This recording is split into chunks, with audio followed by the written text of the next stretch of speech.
The Galactic Council had always considered humans a peculiar species, small, fragile creatures from a modest solar system at the edge of the Orion Arm. When first contact occurred, the more advanced species of the galaxy had extended a cautious welcome, offering technological exchanges and cultural introductions as they had done with dozens of emergent civilizations before. Captain James Miller stood at the viewport of the Earth Alliance flagship Defiance, watching the enormous vessels of the Galactic Armada surround Earth's defensive perimeter.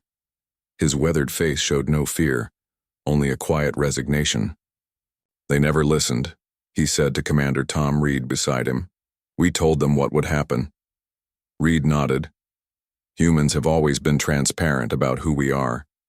The communication panel chimed. The face of Admiral Vax appeared, his blue-tinged skin and multiple eye ridges marking him as one of the Galactic Council's most respected military leaders. "Captain Miller, your species has violated Council Directive 5729 by weaponizing forbidden technologies. Surrender your research facilities immediately." Miller smiled thinly. "Admiral, with respect, you misunderstand the situation. This isn't a negotiation. It's your final warning." Vax's expression hardened. "You dare threaten the combined might of 17 spacefaring civilizations? Your arrogance is—" Miller cut the transmission. "Begin the protocol," he ordered. 5 years earlier, humanity had been welcomed into the Galactic Council with great ceremony. Representative Anna Brooks had stood before the assembled delegates, her simple, Earth-made clothing standing in stark contrast to the elaborate garments of the other species. "We come in peace," she had said, "but we feel it necessary to be honest about our nature. Humans evolved as persistent predators on a death world. We have survived ice ages, meteor impacts, plagues, and our own destructive tendencies. We have literature spanning thousands of years that warns of our capacity for both creation and destruction." The council representatives had nodded politely, having heard similar pronouncements from other emerging species. Many civilizations believed themselves to be exceptional until they witnessed the vastness of galactic society. "We hope never to demonstrate the full extent of our capabilities," Brooks had continued. "We prefer cooperation, but understand that humans, when threatened, will respond with disproportionate force. This isn't a threat, it's a biological fact of our species." Council Elder Tep, an ancient being from a species that had achieved spaceflight, when humans were still developing agriculture, had raised a limb in acknowledgement. "Your honesty is appreciated, Representative Brooks, but unnecessary. The Council exists to prevent such conflicts. You will find that the galaxy operates under rules of reason and mutual benefit." Brooks had bowed respectfully, but her eyes had remained unconvinced.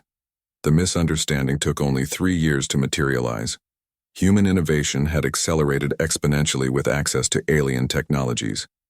While most species specialized in particular scientific domains, humans displayed their characteristic adaptability, combining disparate technologies in ways the Council had never anticipated. When a human research vessel was impounded for dangerous experimentation, diplomatic channels had tensed. When the Council demanded oversight of all human research facilities, Earth's government had refused. "We cannot allow one species to endanger galactic stability," Elder Tep had proclaimed. President William Garcia's response was measured but firm. "We have warned you repeatedly about human nature.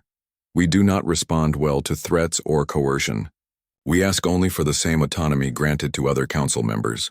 The council had not listened. Now, as the Galactic Armada prepared to enforce their will upon Earth, the human response was unlike anything they had witnessed in 10,000 years of interstellar governance. Miller activated the ship's general communications system. "All Earth vessels execute Protocol Prometheus. Throughout the solar system, human ships that had appeared dormant suddenly activated. They were not retreating, they were advancing. From Mars, Jupiter's moons, and asteroid bases, swarms of unmanned craft emerged. Not weapons platforms as the Council feared, but something far more sophisticated." "What are they doing?" Admiral Vax demanded, as his sensors tracked the unexpected movement. His tactical officer appeared confused. They're They're deploying communication arrays, but the configuration is unlike anything in our database. Across the solar system, the arrays synchronized, creating a field that enveloped the entire region. Then they activated. Every council ship suddenly lost primary power. Weapons, shields, propulsion, all disabled. Only life support and basic communications remained functional. Miller opened a channel to the now powerless armada. Admiral Vax, the human race spent centuries fighting itself before we achieved unity. During that time, we developed the concept of mutually assured destruction. We never wanted to use these technologies, but we developed them because we understood something fundamental about conflict that your council has forgotten after millennia of peace. He paused, making sure his words registered. What you're experiencing is a targeted energy field that selectively disables specific technologies. It doesn't destroy, it neutralizes. Your vessels remain intact, your crews are safe, but you cannot attack and you cannot leave. Vax's face showed the first flicker of genuine alarm. This is impossible. No species has mastered such selective technology manipulation. We warned you, Miller continued calmly. Not as a threat, but as a courtesy. Humans don't want to rule the galaxy. We don't want your territories or resources. We simply want to be left alone to develop in our own way. On the Council mothership, Elder Tep watched with growing comprehension. The humans had never developed superweapons as feared. They had instead created the ultimate defensive technology, one that rendered aggression futile without causing harm.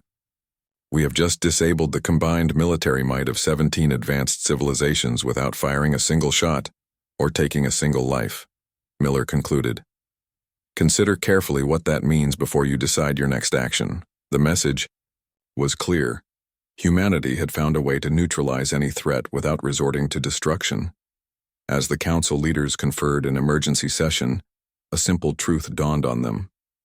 Humans hadn't been warning the galaxy about weapons they might build, but about how they thought, their capacity to find solutions to seemingly impossible problems when cornered. Humanity hadn't needed to become conquerors to change the balance of galactic power. They had simply needed to be themselves, adaptive, innovative, and thoroughly unpredictable. The universe had perceived too late what humans had been saying all along. Underestimate us at your peril.